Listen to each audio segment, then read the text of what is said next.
Kevin of Entropy and Comics. I have comics that I end up getting on a pre-order. Now my pre-order arrives once a month. It's cheaper for me that way. And this is kind of a supplementary thing to what I get from my LCSs, plural. So without really getting too much on the, I don't know, holding back on what you all came to see, I want to acknowledge a few people that are presently here. This is an individual that, hey, Mark, how you doing? Doggy, doggy, doggy. I appreciate you being here. And Las Cruces, as always, dude, you the man. And as always, I greatly appreciate you, dude. So how about we jump into what you're here to see? Ready to see some books? Let's do it. Let's start off with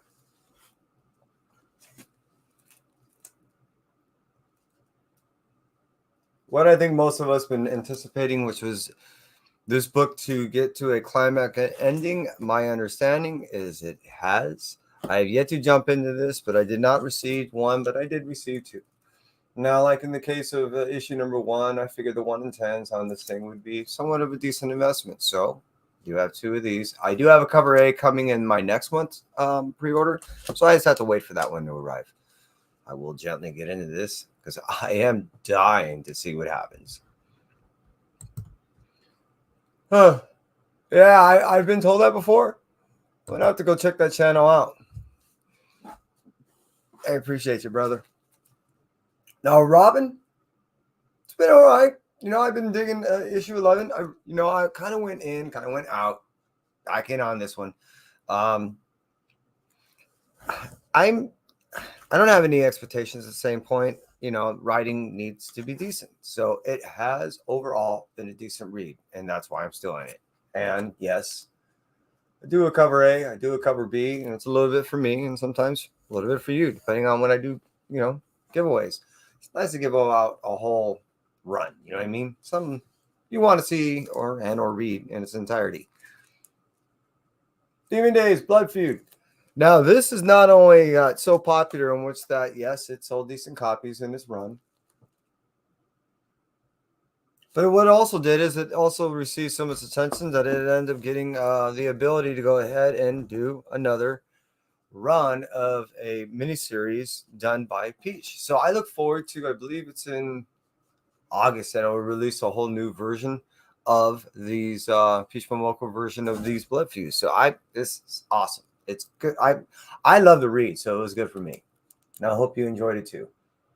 Department of Truth. Now this, since day one, I've been advocating is going to be a decent read, and for me, it's only gotten better and better. And now that we're 17 issues deep, it's really getting pretty twisty and turny, even beyond which that I thought it would go. Yuki versus Panda. They took about a 2-month hiatus, and now they're actually issue 9's coming out relatively soon, meaning I was able to do a pre-order, so I think that was for June. This is a combination of anime, manga type writing, storytelling. I really dig it. It's a perfect version for us here in Western place to kind of jump in without fully have to be in the whole manga or anime type thing. It's a nice blend. So I love the storytelling. It's light, it's fun, having a great time. Venom, Lethal Protector, brings back the old writers to bring us some new tales. And I am looking forward to get into this. This is my favorite cover. I will not touch that one. Philadelphia is another tale I've been loving. I actually did an interview with Rodney Barnes early in the development, or I should say early in the release upon this story. And I've always been a real huge fan of some of the classic monsters. The way this is told, using American history interweaved in the storytelling, is, in my opinion, rather unique and brilliant. So I've really enjoyed it. Silk is a light read for me. It's something I like to do to break away from the heaviness. Anything with too much gravitas, anything that I have to go ahead and cleanse the palate. Silk does it for me. However, in this storyline, this is probably one of the most heaviest stories that she's ever done. And I really like it, to play a little contrast. Ghost Rider, always been a Ghost Rider fan, and this is by no exception um, a bad, how should I say? This has always been a favorite of mine, and this is in no way proving to be anything less than what has always been a favorite of the past. This is also a new tale told with the classic writing of what, in my opinion, Ghost Rider should be told in, and I'm loving it. I'm loving how it's being told. I'm digging the character, and yeah, I'm digging the art too. It's rather vibrant, along with it being dark, so I'm digging it. Spider Woman. I've been reading this for a while, and I've been reading Spider Woman ever since on and off of 1977, and yeah, I'm digging it. It does get in and out of, how should I say, some consistency and sense of knowing where the hell you're at in the story, but it's been overall a fun story. Here's another one of the light tales, and it's been getting kind of heavy with this binary story, but this is another one of those reads that I like to do when I want to go ahead and break away from the horror and gore of a lot of of my reading, which this is another one that kind of rips at the heart, and it's kind of heavy. So Step by Bloody Step, even though it doesn't have there's no dialogue in the story, but you feel a lot of dialogue in all the picture, and if you just kind of glance over it, you're missing a lot of the story. And I had to stay on a couple of pictures for a while to really get what was going on, and there are a couple of scenes in a couple of the initial book hit me hard. So I'm looking forward to getting into this. I really tried with She-Hulk. I really did. And I'm not really feeling it. I'm digging this when it comes to some of the art. But yeah. However, in contrast, Jim Henson has always been a favorite. I love these storyteller stories. They're always 3-4 issue miniseries. And to me, I've yet to read any that I didn't enjoy. There's been some that have been better and worse. This has been great overall. I don't own the original, and I may down the road get one, but I'd rather have this and not worry about damaging the original. Here's another book. I have the original, but there's no way. That was cool. In no way am I going to go, I'm going to stop you. Jump into the original to read it. So I know I have 2 of these, but I think I have as many as 4 now. So shit, it makes it easy to get one out down the road. Firepower is a great story. Normally Robert Kirkman gets a little wordy with stuff, and there's big gaps in some of the action. There's so much action in here. It's amazing. And I've been having fun with it. All these issues, and I'm just, that's another one of those things I always, every time it comes out every month, I just look forward to jumping in.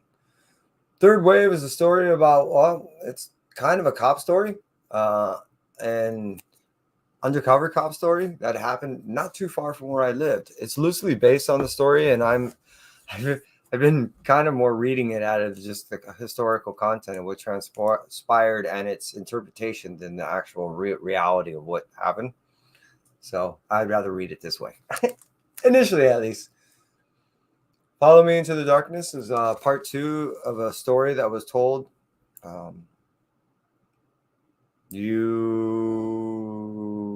Something Into the Darkness. My brain just went away.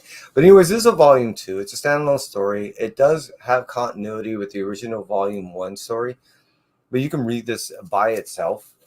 It is a really wild tale, and you can even buy the art tell that it's even depicted rather pretty trippy, really dark, really gritty, and I love it. It's just, I'm so happy they came out with the volume 2. Evil Ernie is a story that I'd rather not ruin and how it's done, but what I like to say is I've been an Evil Ernie fan of old, and I am even more an Evil Ernie fan of new, and it's because of the storytelling. Hey TK, how you be? Hope all is well. I'm going through my pre-order. I'm about halfway through, and if you get the time, hang out. If you got nothing going on, this is Alice Ever After. Went rather heavy. I finally got a frozen cover. This was in my pre-order, and I ended up getting a lot of copies. So I probably have, I don't know, maybe a dozen copies of Alice Ever After, including all the incentives and all that other stuff. But it's also in part about, because there's a story in the back, 3 pages long, called Grimm. And I'm really, really into this story that's coming out. It's already sold over 50,000 issues. It's yet to come out, even hit FOC that I know of. And I'm going to see Dan Panosian in about 2 weeks. So I have a lot of, copies that I want to sign. So that was another reason why I ended up buying a bunch of them. What If, Miles Morales, number 2. Number 1 was, I'm hoping number 2 is better. Yeah, Grimm. It's a story of a girl that ends up forcibly taking on her role as a Grim Reaper. She doesn't know how she died. She's a little reluctant on doing her job, and she's more interested in being a detective to figure out what the hell happened than she is about doing her job. So she has the ability of crossing over the lands of the living and to the dead, and she's taking advantage of her circumstances to figure out what the fuck happened. That's the story of Grimm.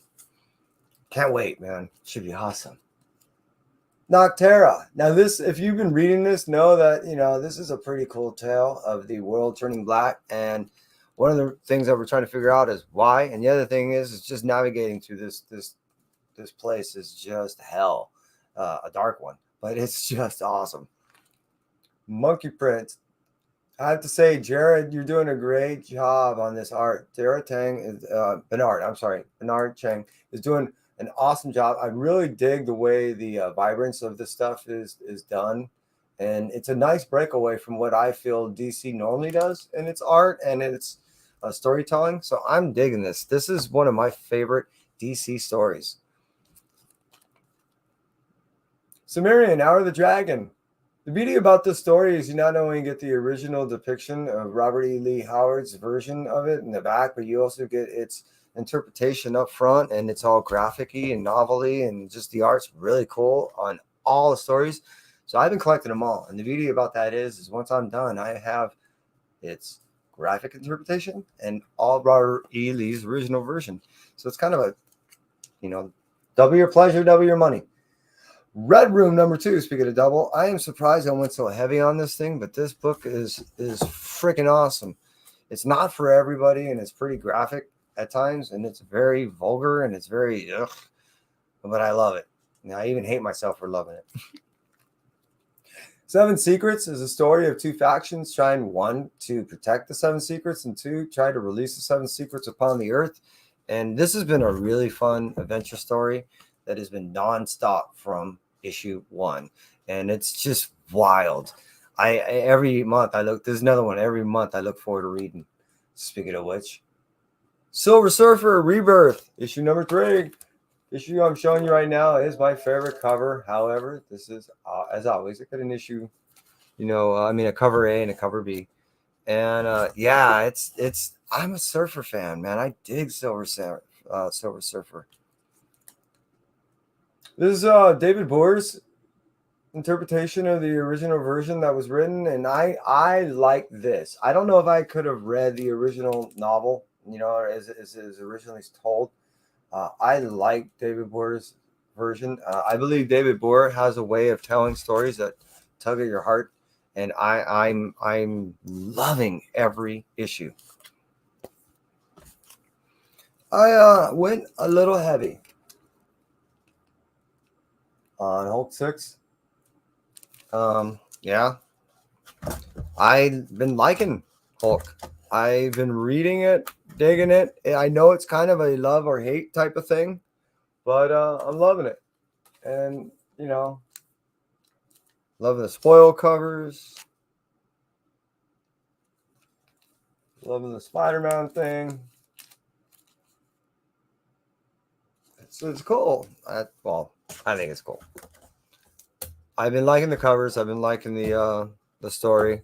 I'm liking where it's going. I've really interested on the concept and how it was conceived. So that would be a question I would definitely ask. Hey, it's look beyond the fact that you're writing this and how you're writing it.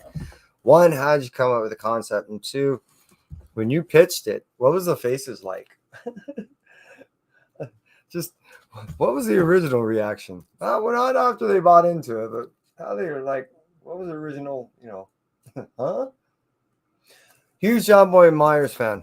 So it's almost like it doesn't matter what he does. It's usually something I'm reading anyway. So I've been liking this. I think it's okay. It's nothing that I would say I would totally, you know, advocate anyone going out and buying. But if you like something that's pretty kind of what if, it's been fun. It's been light. In contrast, this has been heavy, and I'm loving it. Every issue. This is one that I'm chomping on the bit to read, and every issue has been getting deeper and deeper into the psyche of the individuals. How these people are interacting with one another, and now that they've gone some time, how they're dealing with their circumstances. So it's been fun. Counts of the story that I really enjoyed. I ended up buying a bunch of versions. I mean, a bunch of covers of this. I love the idea, how it plays on some of the folklores and tales that we tell at campfires and stuff, and it tells it in the story of a person being replaced as a TV host. I like it. It's another one of those horror tales that is not for everyone. However, the way it is told, the way it is, it is the dialogue to me is very something that you would deliver at a campfire, sitting around with a bunch of people telling horror stories, and that's what I really enjoyed about that tale. Philadelphia. I already showed you a couple other covers, and that was all 3 covers for issue 21. Robins. This is finishing out the story. I've liked it. I thought it was relatively, I had some expectations, and this I guess exceeded it. So yeah, it was a nice change for what the original Robins as individual stories are usually done as a collective. It was done pretty well, and introducing a new character, so it was kind of cool. Refrigerator Full of Heads finishes this issue finishes out this volume, this series. The original story was told pretty graphic and pretty heavy. This one backed off a little bit and had a little bit of humor, but still poked at the original gravity of the original tale. It introduced new artifacts, and it gave us new things to play with as far as how the story is being told, and new circumstances that resulted in the artifacts being utilized.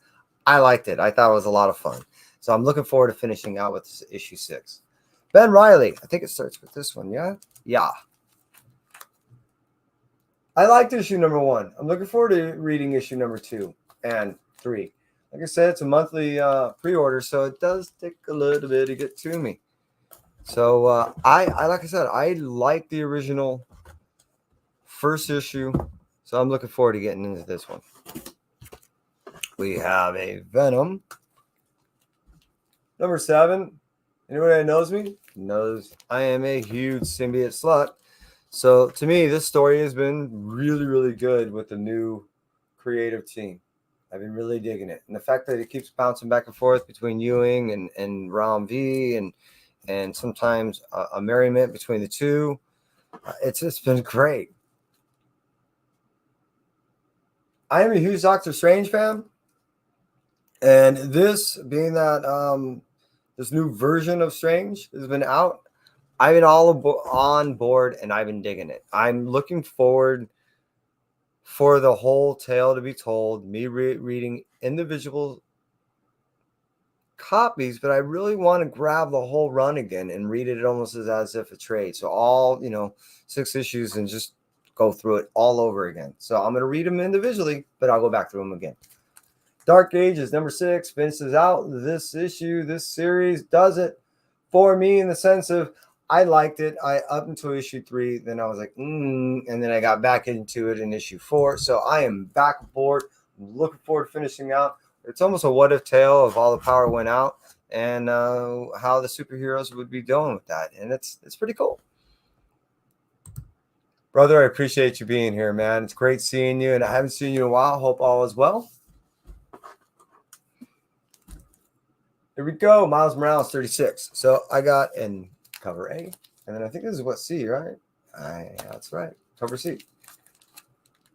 This is the issue that I like. I like this Carnage version. And Miles Morales is it's been rather consistent. It's been a great story. It's been told well. It's been written well. It's been depicted well. The art's good. The lettering is really cool. It's perfect for my eyes, and I've been digging it. This is a cool story. I am a huge Usagi Yojimbo fan, and this tells some of the stories of old. And I'm liking the how it has some of the original old look, but definitely with a new flavor, new color, new vibrance, and all that. So I dig this. All these little side miniseries that they've been doing with Usagi Yojimbo. It's been great to revisit them in an old floppy version as opposed to just getting it on a trade.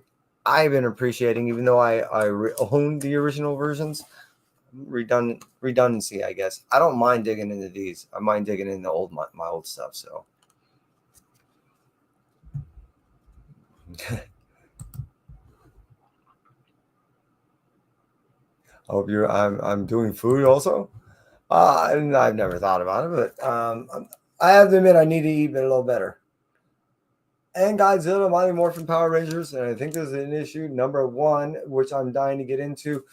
I liked crossovers with Mighty Morphin Power Rangers, even more so. I am a huge kaiju fan, so whenever you throw the two of them together, I'm all in. And yes, I'm definitely going through all this issue miniseries. I'm not going to go ahead and get the ratios on this one. I'm getting kind of ratio crazy, unfortunately. And that is all of the books. That was over, I believe, 70 books. But again, like I said, it's a monthly pre-order, and works out. It's a supplementary to what I end up getting on my LCSs. As you see, there's a large spectrum of what I read, and I am looking forward to getting a whole new introduction to all these stories that are going to be landing in just a week and a half on Free Comic Book Day. You might be going, wait, why is he saying that? I want everybody to go out there on Free Comic Book Day, and I want you to go ahead and visit a LCS that you've never been before. Even if it is, unfortunately, traveling a little bit far than you normally are used to traveling.